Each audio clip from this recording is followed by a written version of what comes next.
নমস্কার ভক্তরা, আবারও আপনাকে স্বাগত। কেমন আছেন আপনারা সবাই? আমি জানি আপনারা সবাই খুব ভালো আছেন। আজ আপনাদের সঙ্গে আমি হনুমানজির সঙ্গে জড়িত একটি খুবই অ্যামেজিং রেমেডি নিয়ে এসেছি। এই রেমেডিটা আমি আমার এক বন্ধুকে বলেছিলাম, তিনি খুব ভালো রেজাল্ট পেয়েছিলেন। তাই আজ আমি এটা আপনাদের সবার সাথে শেয়ার করছি।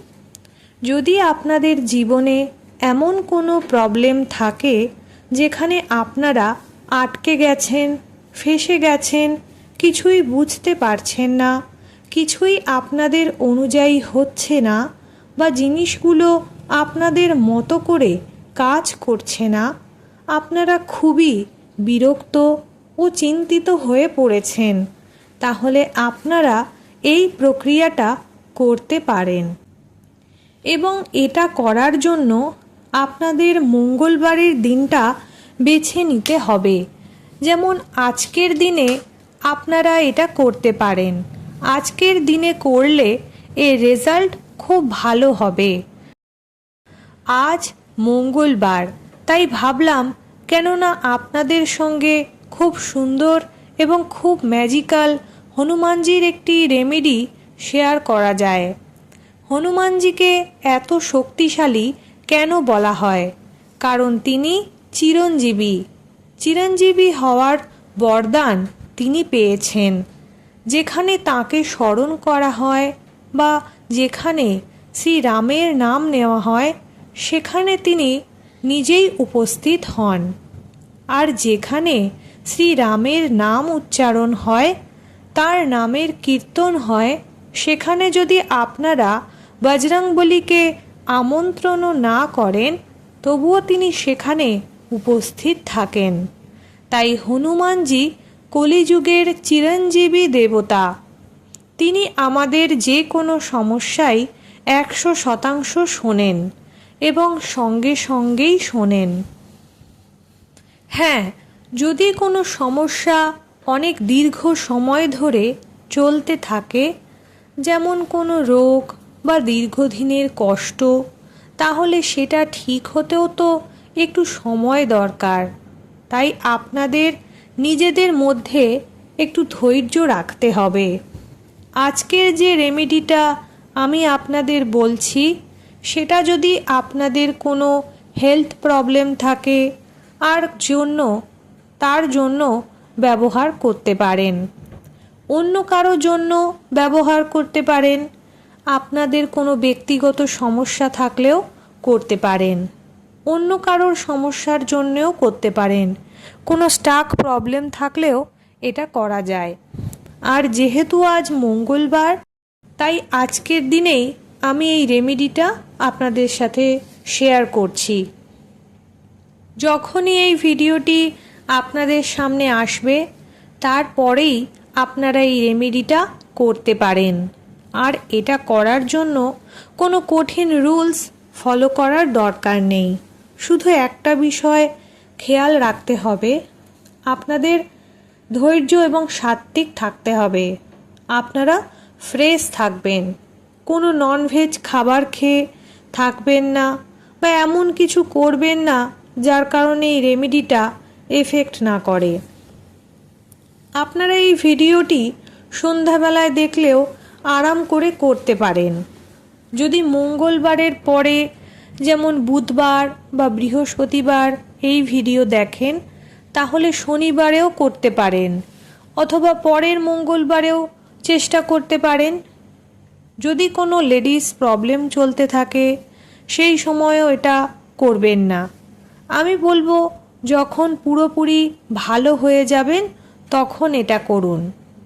এটা শুধু একবার করতে হবে, মাত্র একদিনই করতে হবে, এবং একদিন করার পর ছেড়ে দিতে হবে। শুধু মঙ্গলবারের দিনেই করতে হবে। 100% আপনাদের সমস্যার সমাধান পাবেন। আর 100% পাবেন, এটা আমি গ্যারান্টি দিয়ে বলছি। কিন্তু কি করতে হবে? আপনাদের লাগবে একটা লাল পেন এবং এই ধরনের একটা নোটবুক যে কোনো রঙের হতে পারে। আমার এই নোটবুকটা আপনারা দেখতে পাচ্ছেন, তাই আমি এটা নিয়েছি। আপনারা যে কোনো নোটবুক নিতে পারেন। আর লাগবে 1 গ্লাস জল, কাঁচের গ্লাসে জল। এই জিনিসগুলো আপনাদের লাগবে। আর আপনারা এটা আরাম করে আসন পেতে বসে করবেন, মেঝেতে বসে শান্তভাবে করবেন। আমি এখানে শুধু আপনাদের দেখানোর জন্য বসে আছি আমার শুটিং এরিয়াতে। আপনারা ফ্রেশ হয়ে আরাম করে বসে এই রেমেডিটা করবেন। সবচেয়ে আগে আপনাদের নিজের মন্দিরের সামনে যেতে হবে। সেখানে যদি হনুমানজির মূর্তি বা ছবি থাকে খুব ভালো কথা, না থাকলেও সমস্যা নেই। মন থেকে তাকে স্মরণ করবেন, তারপর বলবেন, হে বজরংবলী, এটাই আমার সমস্যা অথবা এটাই আমার ইচ্ছা, আমি সেটা আপনার সামনে প্রকাশ করছি।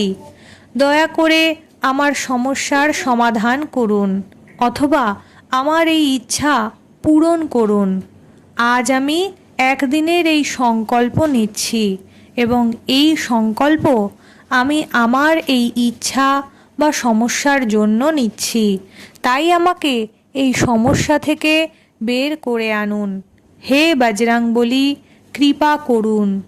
হে নিমকরলি বাবা, কৃপা করুন। এরপর যখন আপনার সংকল্প নিয়ে নেবেন তখন আরাম করে আসনে বসে পড়ুন। এখন কি করতে হবে? আপনাদের এই নোটবুক আর পেনটা নিতে হবে। ধূপ মোমবাতি জ্বালাতে পারলে জ্বালিয়ে নিন, খুব ভালো কথা। সন্ধেবেলায় তো আমরা ধূপ মোমবাতি ব্যবহার করেই থাকি, না পারলেও সমস্যা নেই। আপনারা যদি মন্দিরে বসে এটা করতে না পারেন, আলাদা কোনো ঘরে করতে চান যাতে কেউ দেখতে না পায়, তাহলেও করতে পারেন। মনে মনে হনুমানজিকে স্মরণ করুন বা ফোনে তার ছবি খুলে নিন। পঞ্চমুখী বজরংবলীর ছবি খুলতে পারেন, খুব ভালো কথা। আর রামজির ছবিও রাখতে পারেন। সবার আগে উপরে 3 বার ধন্যবাদ লিখতে হবে। যেমন আমি সবসময় বলি, আপনারা জানেন আপনারা কোন জিনিসের জন্য এটা করছেন। মনে কোনো জট পাকাবেন না, এটাও করব ওটাও করব এভাবে নয়। একটা বড় সমস্যার জন্যই করবেন এবং একটাই মঙ্গলবার করবেন, এরপর আর করবেন না। যদিও অন্য কোনো ইচ্ছার জন্য করতে চান তাহলে পরের মঙ্গলবার একই রেমেডি আবার করতে পারেন। এখন আপনাদের এখানে 108 বার রাম লিখতে হবে। লাল পেন দিয়েই লিখতে হবে, যেমন রাম রাম রাম রাম।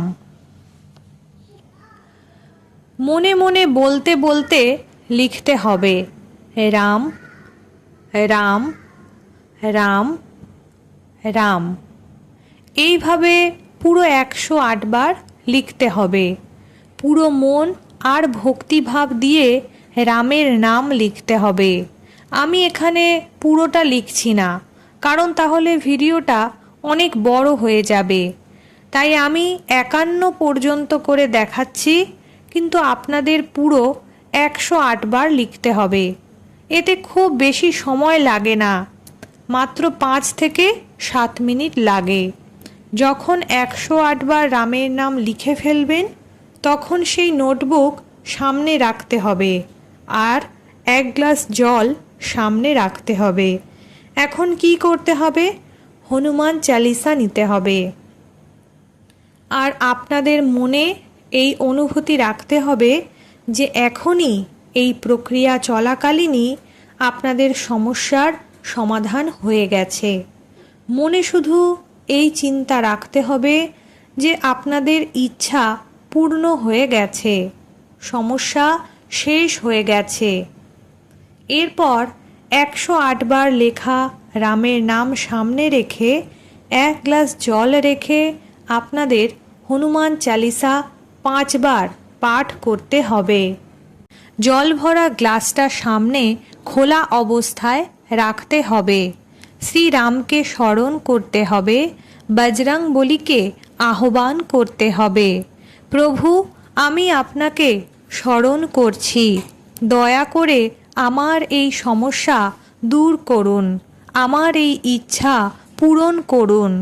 এরপর যদি হনুমান চালিসা মুখস্থ থাকে খুব ভালো কথা।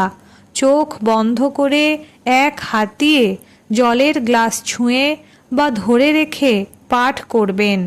যদি মুখস্থ না থাকে তাহলে বই বা মোবাইল দেখে পড়তে পারেন এবং মাঝে মধ্যে গ্লাস ছুঁয়ে থাকবেন। একটানা একই জায়গায় বসে 5 বার হনুমান চালিসা পাঠ করতে হবে। আর যেমন আমি বলছি, সমস্যা নিয়ে ভাববেন না, ভাববেন যে সমস্যা ইতিমধ্যেই ঠিক হয়ে গেছে।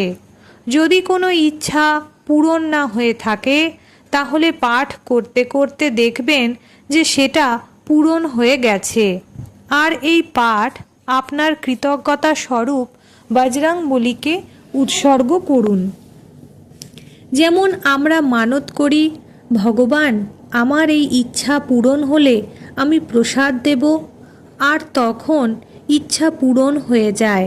তখন প্রসাদ দিতে গিয়ে আমাদের মনে যে আনন্দ হয় সেই অনুভূতিটাই রাখতে হবে। মনে হবে আমার কাজ হয়ে গেছে, এখন আমি বজরংবলীকে কৃতজ্ঞতা স্বরূপ 5 বার হনুমান চালিসা শোনাচ্ছি। এরপর 5 বার পাঠ শেষ হলে যদি অন্য কারোর জন্য করেন তাহলে মনে করবেন যে সেই ব্যক্তির সমস্যাও ঠিক হয়ে গেছে। এখন কি করতে হবে? যদি নিজের জন্য করেন তাহলে গ্লাসের জল হাতে নিয়ে হাসি মুখে শুধু কৃতজ্ঞতা জানাবেন, থ্যাংক ইউ সো মাচ ভগবান এই ডিভাইন ওয়াটারের জন্য। আর যেই ইচ্ছার জন্য করেছিলেন সেটা প্রেজেন্ট টেন্সে 5 বার বলবেন, আমার এই ইচ্ছা পূরণ হয়ে গেছে, আমার এই ইচ্ছা পূরণ হয়ে গেছে, আমার এই ইচ্ছা পূরণ হয়ে গেছে, আমার এই ইচ্ছা পূরণ হয়ে গেছে, আমার এই ইচ্ছা পূরণ হয়ে গেছে। এরপর বলবেন thank you, thank you, thank you so much. তারপর সেই জল নিজেই ধীরে ধীরে ঢক ঢক করে খেয়ে নেবেন। যদি অন্য কারোর জন্য করেন তাহলে তাকে সেই জল খাওয়াতে পারেন। যদি সেটা সম্ভব না হয় তাহলে সেই জল কোনো গাছে ঢেলে দেবেন, এই ভাবনা নিয়ে যে সেটা সেই ব্যক্তিকেই দিচ্ছেন। এখন শেষ কাজ, যে রামের নাম লিখেছিলেন যদি ডায়েরিতে লিখে থাকেন তাহলে সেভাবেই রেখে দিন, আর যদি আলাদা পাতায় লিখে থাকেন তাহলে সেটা ভাঁজ করে মন্দিরে এমন জায়গায় রেখে দিন যেখানে কেউ না দেখতে পায়। যদি কেউ দেখেও ফেলে তাহলেও কোনো সমস্যা নেই, কারণ সেখানে কোনো ব্যক্তিগত ইচ্ছা লেখা নেই, শুধু রামের নাম লেখা আছে।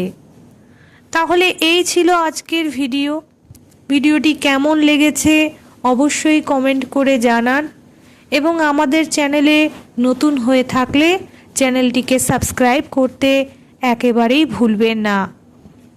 দেখা হচ্ছে পরবর্তী একটা নতুন ইন্টারেস্টিং ভিডিও নিয়ে। ততক্ষণ সকলে ভালো থাকবেন, সুস্থ থাকবেন। জয় শ্রীরাম, জয় হনুমানজি মহারাজ, জয় বজরংবলী।